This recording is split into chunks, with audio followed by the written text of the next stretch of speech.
यार house book करना चाहिए था, उसे यहाँ करना पड़ रहा है। अगर किसी ने देख लिया तो। सॉरी ना।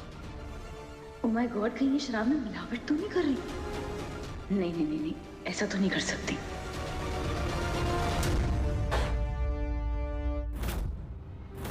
देखो वहां पे कोई है।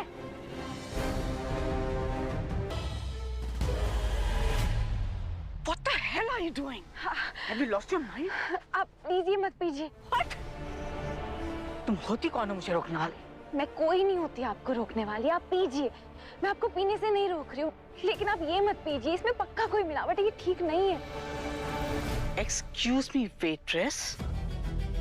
ये तुम्हारे पिंड का नकली शराब का ठेका नहीं है, क्या चलेंगे?